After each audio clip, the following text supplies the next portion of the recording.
La une de vos journaux ce jeudi 10 août et place à votre revue de presse, Lionel. Et à la une de nombreux journaux ce matin, vous l'imaginez, les photos des décombres calcinés du gîte pour personnes handicapées qui s'est embrasé hier matin en Alsace. 11 victimes, le choc et l'émotion.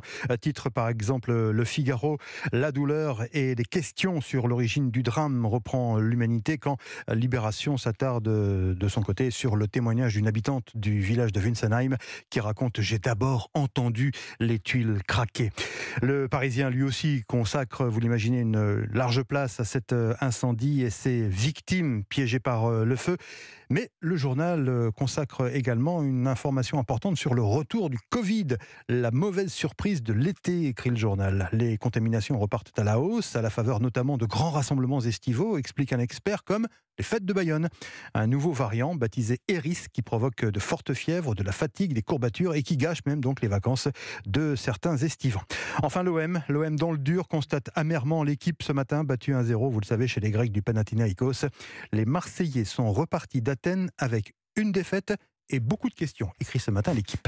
Qu'est-ce que vous avez repéré, vous, de votre côté, mon cher Dimitri Vernet ? Eh bien, un article dans le quotidien régional La Nouvelle République qui nous plonge dans la ville de Châteauroux, ville qui a vécu une matinée très spéciale hier, très ambiancée, je dirais même, puisque les Castelroussins ont été réveillés par des musiques de Johnny Hallyday à fond dans les sonneaux de la ville. Retiens la nuit pour nous deux jusqu'à la fin du monde.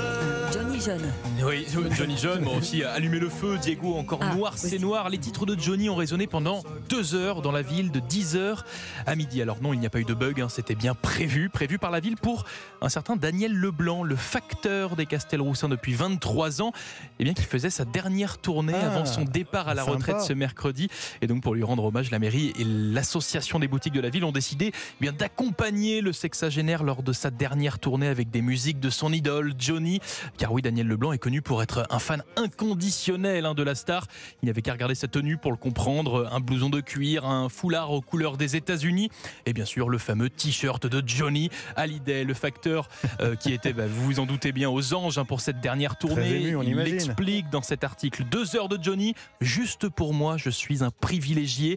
Remerciant la ville pour ce geste, Daniel Leblanc qui est donc aujourd'hui, ce jeudi, à la retraite.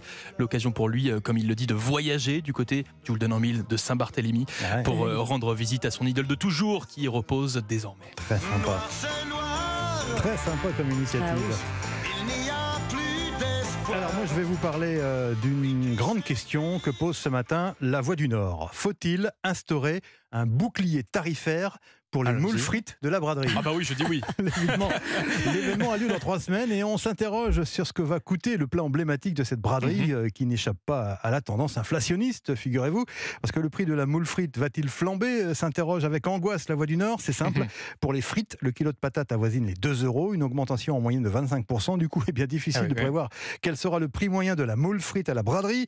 Vous souriez, vous vous moquez, mais c'est quand même un sujet très sensible pour les Lillois. Figurez-vous qu'en 2019, quand on avait observé un prix moyen de 14 € contre une dizaine d'euros l'année précédente, la mairie de Martine-Aubry avait même appelé les restaurateurs à modérer leurs tarifs, mais certains professionnels n'avaient pas vraiment apprécié, estimant que c'était une sorte d'ingérence dans leur commerce. La Voix du Nord fait le tour des cartes des restaurants. Pour l'instant, ça devrait varier entre 15 et 23 € quand même, selon les tables. C'est beaucoup. On verra ce qu'il en est le jour J, mais cela devrait tourner, croyez-moi. Moi, j'ai de l'expérience autour du